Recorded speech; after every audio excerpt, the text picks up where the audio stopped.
Buenas noches. Soy el pastor Daniel Jones de la Iglesia Bautista Bethesda, aquí en McAllen, Texas. Y hoy, domingo 5 de abril, estamos llegando a sus casas y esperando que sea una bendición especialmente para los miembros de nuestra iglesia.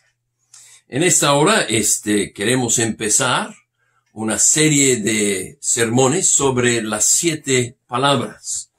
La Biblia nos dice en Lucas 23, 33 al 34, las siguientes palabras. Y cuando llegaron al lugar llamado de la Calavera, le crucificaron ahí y a los malhechores, uno a la derecha y otro a la izquierda. Y Jesús decía: Padre, perdónalos, porque no saben lo que hacen. Y repartieron entre sí sus vestidos, echando suertes. Y esta es lo que se llama la primera palabra o primera frase de Jesús sobre la cruz. Vamos a orar en esta hora y entramos en el primer mensaje de las 7 palabras. Oremos. Padre, en esta hora te pedimos que tú obres en nuestras vidas, que tú abres corazones y que tu palabra pueda llegar y tocar corazones en esta noche. Te pedimos, Señor, por la Iglesia Bautista Bethesda, aquí en McAllen, que tú, Señor, les ayudes a seguir fieles a ti, a orar en familia, a leer tu palabra, a tener las devocionales familiares. Señor, te pedimos que seamos un testimonio para ti durante este tiempo.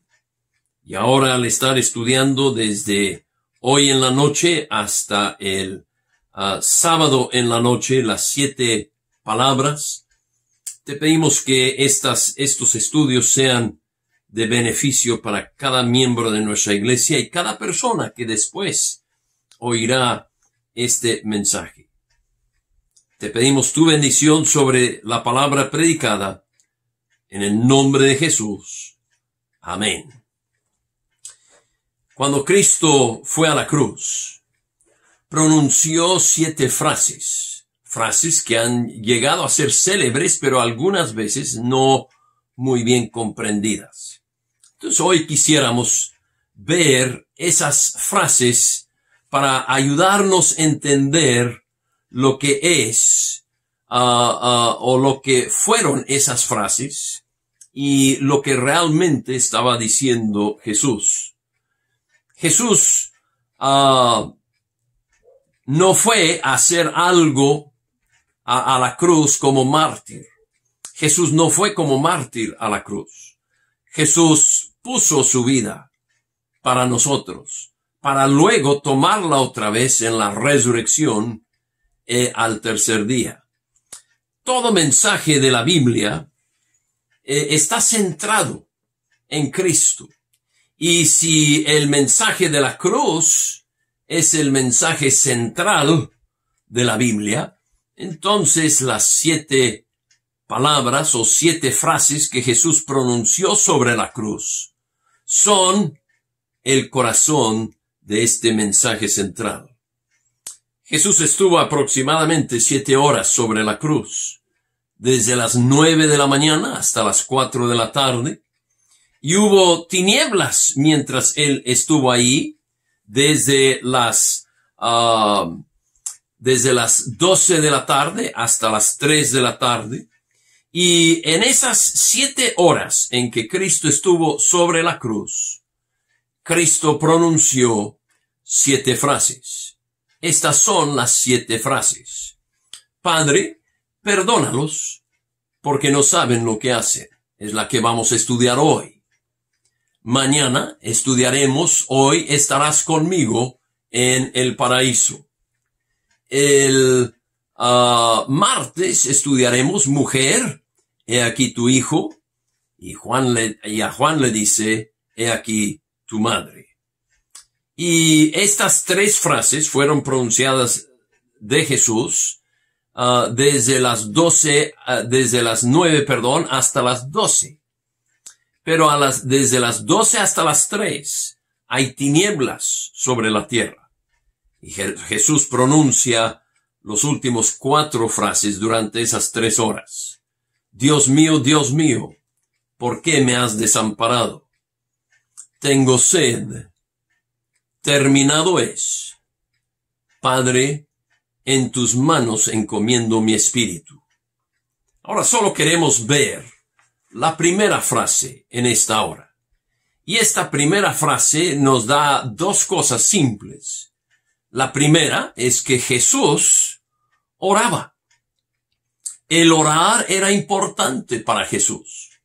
Sabemos esto por medio de todo su ministerio. En la cruz, 3 de las 7 frases son oraciones. La primera, la cuarta y la séptima.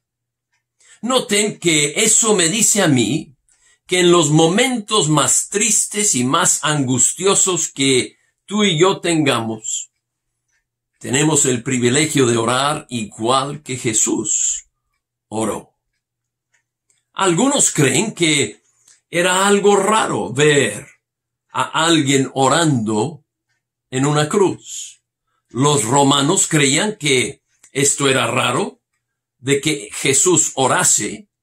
Ellos adoraban al Dios de la venganza y no comprendían el por qué un hombre, quien estaba muriendo a manos de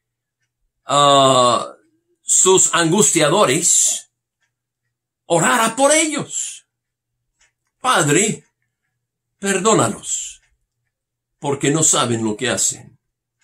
Los judíos creían que esto era algo raro, porque estaban acostumbrados en ver a los reos escupir y decir toda clase de maldiciones hacia aquellos que los atormentaban.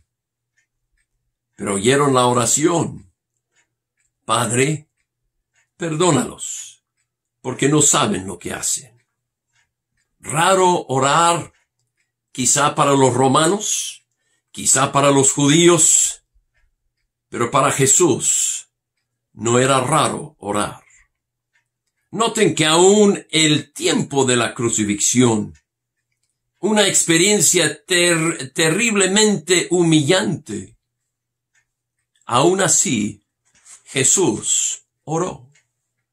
Realmente las pinturas de Jesús en una cruz, lo que llamamos crucifijos, no le hacen justicia al sufrimiento y vergüenza y humillación que él sufrió.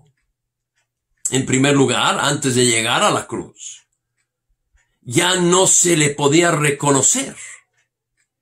Con razón Isaías lo describe de esta forma en Isaías 53, lo veremos más sin atractivo, para que lo deseemos. La cruz no era algo atractivo. E Isaías dijo de Jesús, no hay parecer en él, ni hermosura. Antes de llegar a la cruz, Jesús fue completamente desfigurado al recibir los latigazos que comúnmente quitaban las extremidades del cuerpo.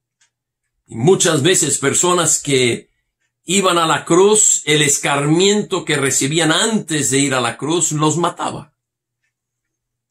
Ese escarmiento quitaba nariz, orejas, algunas veces hasta los cegaba.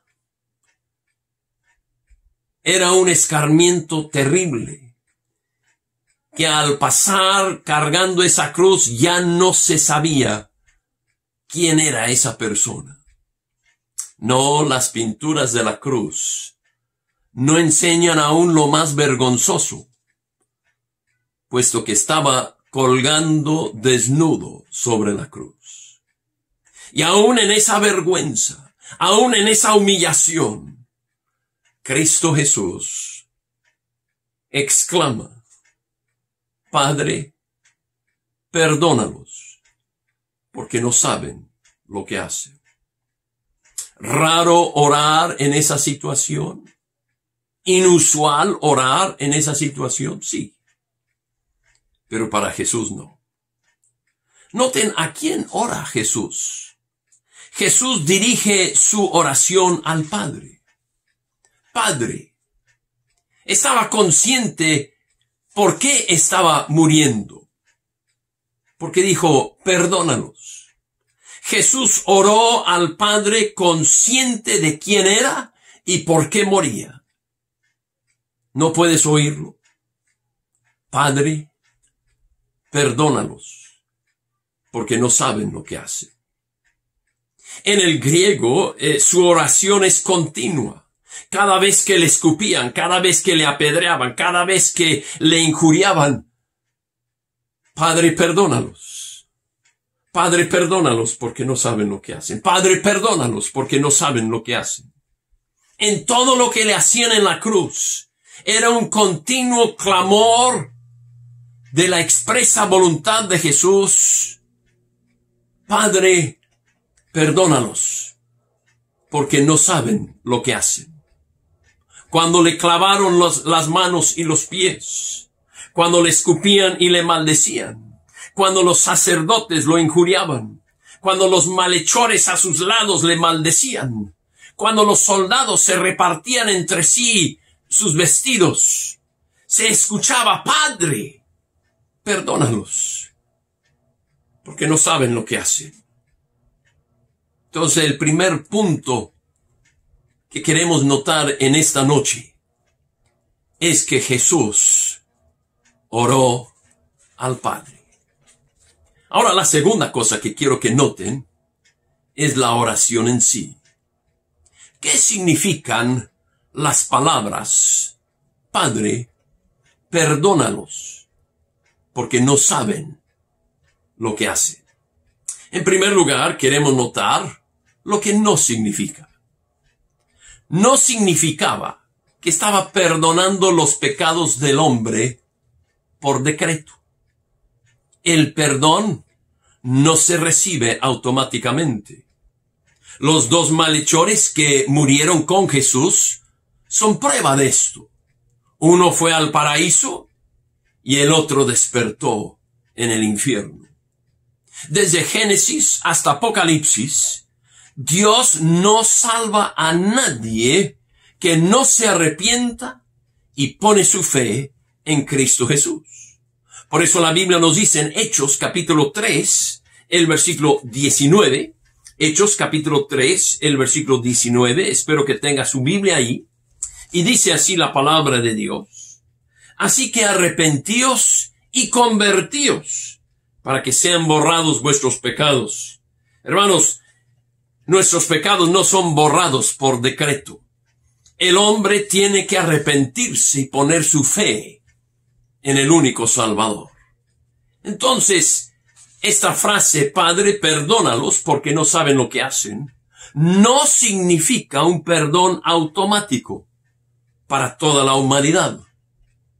No daba excusa, en segundo lugar, por los pecados de ignorancia. Cuando dice Cristo, no saben lo que hacen, no hablan de que si pecan y no saben lo que andan haciendo, entonces hay un perdón automático. Sabían muy bien las maldiciones que le decían. Sabían muy bien los soldados lo que hacían cuando le pusieron los clavos en las manos y en los pies. Sabían muy bien cuando le golpeaban, cuando le escupían. El ser ignorante de la ley no es excusa para infringir la ley. Hoy en día hay nuevas leyes por el coronavirus. Y el que una persona clame ignorancia no es excusa para ignorar las leyes que hay. No estaba buscando Dios, en tercer lugar, que Dios bendijera a los que perpetuaban el crimen de todos los tiempos, la crucifixión de Cristo. Jesús dijo en otra ocasión que mejor le hubiera sido que a los que participaran en su crucifixión que no hubiesen nacido. Pero quiero que sepan que nosotros, aunque no estuvimos presentes, fuimos los causantes de su muerte. Hace unos años, uno de los papas absolvió a los judíos del pecado de la crucifixión. ¡Qué tontera!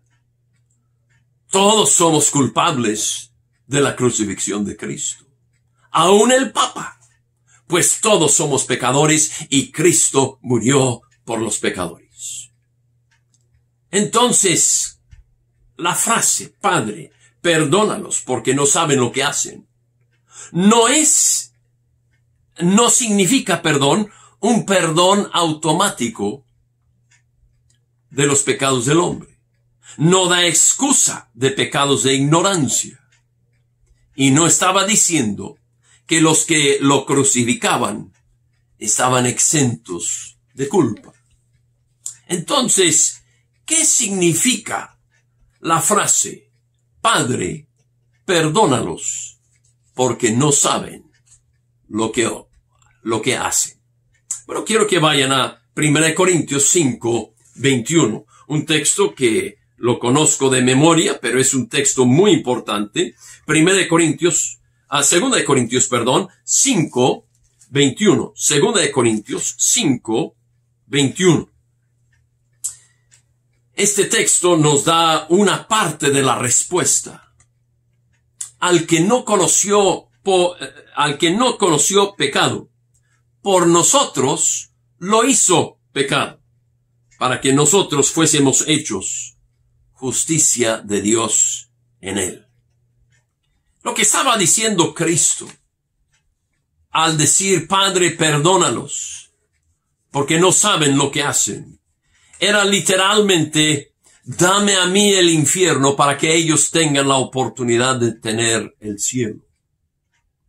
Con razón dijo Isaías en Isaías 53, mas él herido fue por nuestras rebeliones, molido por nuestros pecados.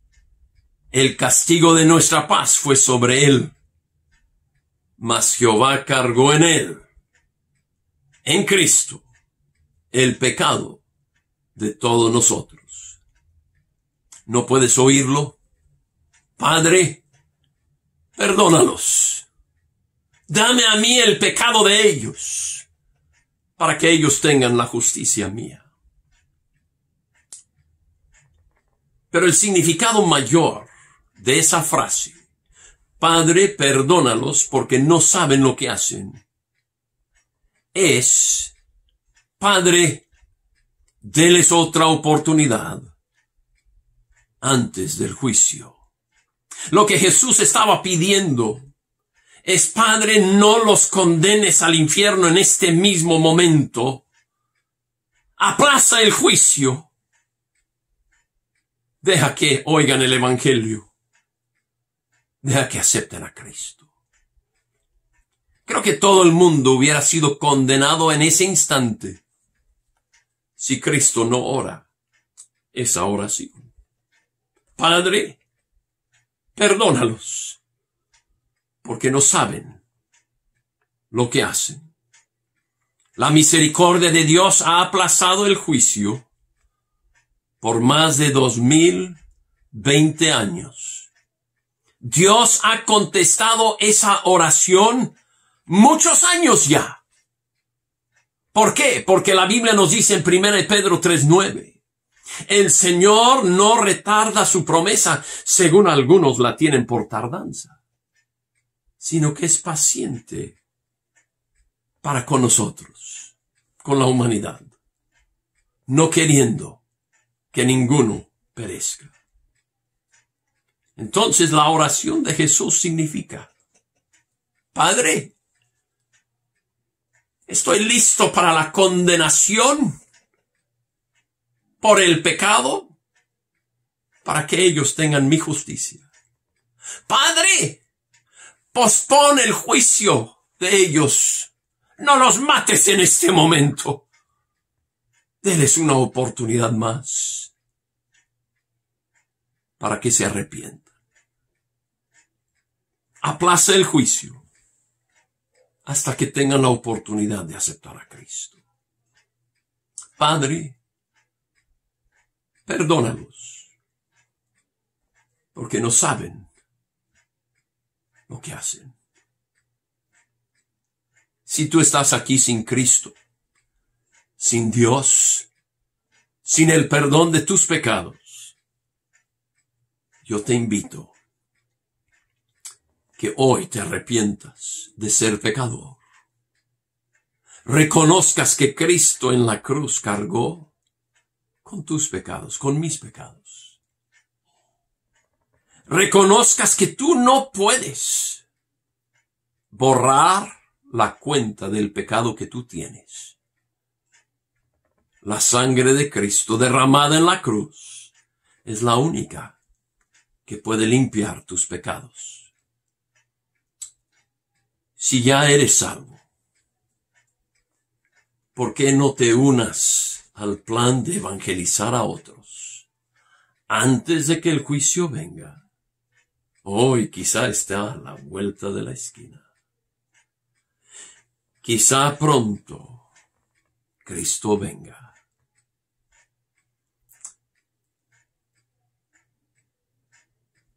Ya será muy tarde para ti. Si has escuchado que Cristo es el único Salvador, si reconoces que eres pecador yendo hacia el infierno, será muy tarde. Si Cristo viniese ahorita, aceptar a Cristo. Hoy es el tiempo de salvación. Yo no sé dónde va a parar el coronavirus, pero sí sé una cosa. Si me toca morir por el coronavirus, o por otra forma, ausente del cuerpo, presente con el Señor. Porque un día yo me arrepentí. Un día acepté a Cristo como mi Salvador. Le dije, Dios, aquí vengo. Quiero que tengas posesión de mi corazón. Y lo acepté. Y no he sido lo que yo quisiera hacer después de eso. Pero sí sé una cosa, antes estaba perdido. Y ahora soy salvo. Antes iba hacia el infierno. Y ahora voy a la gloria. Porque Cristo oró esa oración. Padre, perdónalos. Aplaza el juicio hasta que Daniel tenga la oportunidad de aceptar a Cristo. Y lo acepté. Y Dios ha aplazado el juicio hasta este momento para que tú aceptes a Cristo. ¿Por qué no inclinas tu rostro hoy? ¿Por qué no lo aceptas en este momento? Le dices, Padre, soy pecador. No puedo salvarme. Yo sé que Cristo murió por mis pecados. Derramó su sangre para limpiarme de todo pecado. Fue sepultado y resucitó al tercer día. O el domingo que viene es domingo de resurrección. Para salvarme a mí. Lo acepto hoy en mi corazón. Si tú hiciste esa decisión, llámame al 956-212-5016. Si está ocupado, déjame un mensaje. Nomás dígame, hermano, yo acepté a Cristo. Me puede escribir un correo electrónico. Ahí al correo electrónico de la iglesia, ibethesdamcallen@outlook.com. Y puede decirnos, hermanos, yo acepté a Cristo. Y si tú eres salvo, diles a otros que Dios ha aplazado el juicio para que tengan una oportunidad para arrepentirse. No dejes pasar esa oportunidad si no eres salvo. Y si eres salvo, no dejes pasar la oportunidad que tú tienes con tus familiares, tus amigos. Manda esto a tus amigos que no son salvos. Necesitan la salvación tus amigos. Que Dios te bendiga. Mañana veremos la segunda frase de Cristo en la cruz. Diles a otros que escuchen el mensaje. Dios te bendiga.